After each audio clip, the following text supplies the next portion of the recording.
The UK and Norwegian defence ministers expressed Thursday their continued support for Ukraine and announced plans to strengthen security cooperation during a visit to Norway's border with Russia.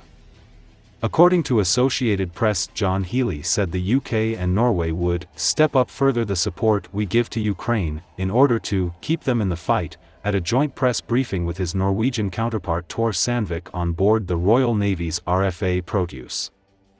He stressed that Ukraine must enter any negotiations aimed at ending the conflict from a position of strength. Healey underlined that any such negotiations must involve Ukraine, amidst heightened concerns in Europe that US President Donald Trump is sidelining European nations, and Ukraine itself, in his efforts to bring an end to the three-year war. On Wednesday, Trump suggested Ukraine was to blame for starting the conflict and called Ukrainian President Volodymyr Zelenski a dictator in a social media post. This war started because Russia invaded the territory of a sovereign state, Healey said. And this war could be ended today if President Putin withdrew his troops from Ukraine, he added.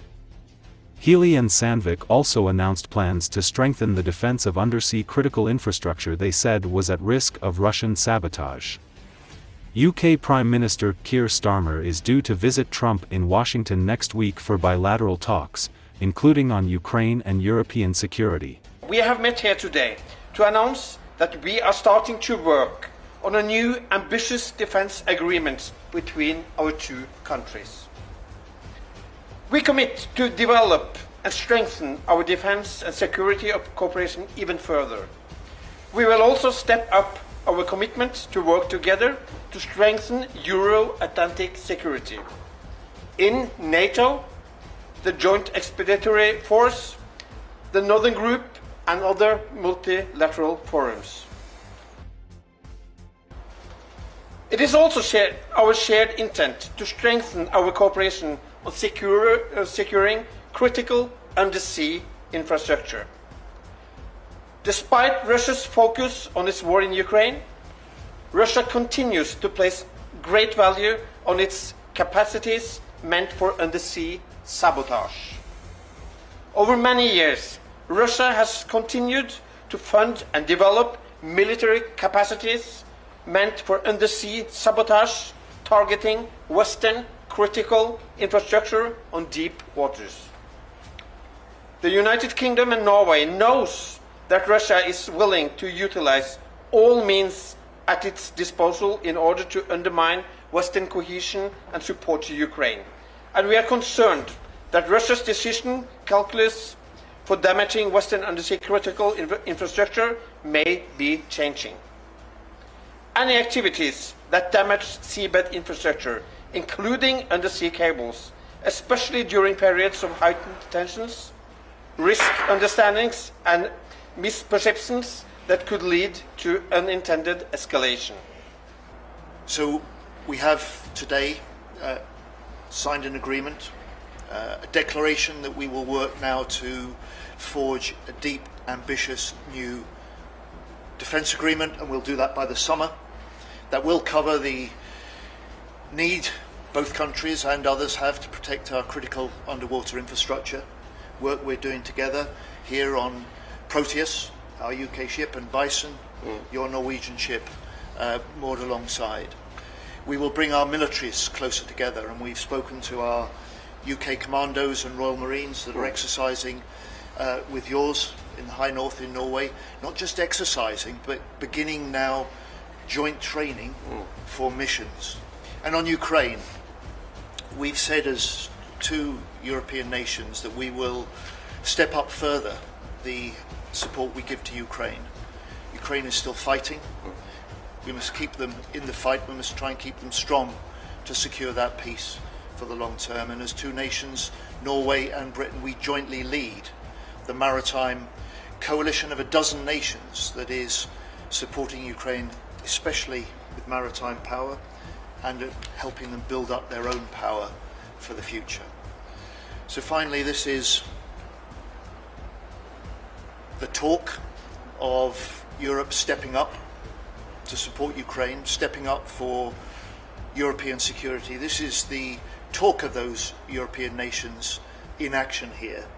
Norway, and the UK together. Finally, one of the reasons that I wanted to join Tore here in Norway was also to remind people that we look at the Russian war in Ukraine, but Russia remains a threat beyond Ukraine, and Russia's aggression is not confined to Ukraine, and we have to meet that challenge and confront that together. This war started because Russia invaded the territory of a sovereign state. This war is continuing because the Ukrainians are fighting with great courage, military and civilians alike. And this war could be ended today if President Putin withdrew his troops from Ukraine. We all want to see an end to the fighting. We all want to see a durable peace. We all recognize that that peace must come through strength. President Trump has said that. President Zelenski has said that. And our special job as defense ministers is to continue to support Ukraine in the fight. We've been two European nations providing strong military help to Ukraine. We will continue to do that, and we will step that up, and part of our discussions have been today about how we do so.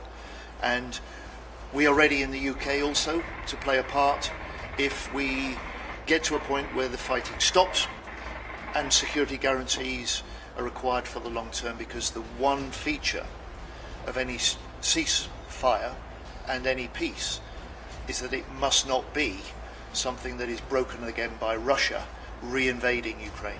Well, first of all, there are no negotiations, there are just talks.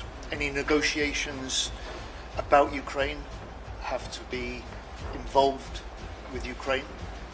And in many ways, we're jumping ahead of ourselves. Our Prime Minister has made the commitment that if we reach a ceasefire, we reach an end to the fighting, security guarantees will be needed, and Britain is ready to play a full part in that. And we're leading some of the detailed discussions about what may be needed, but I'm certainly not going to give you any detail that's going to make President Putin the wiser. Fundamentally, though, the war is still being fought.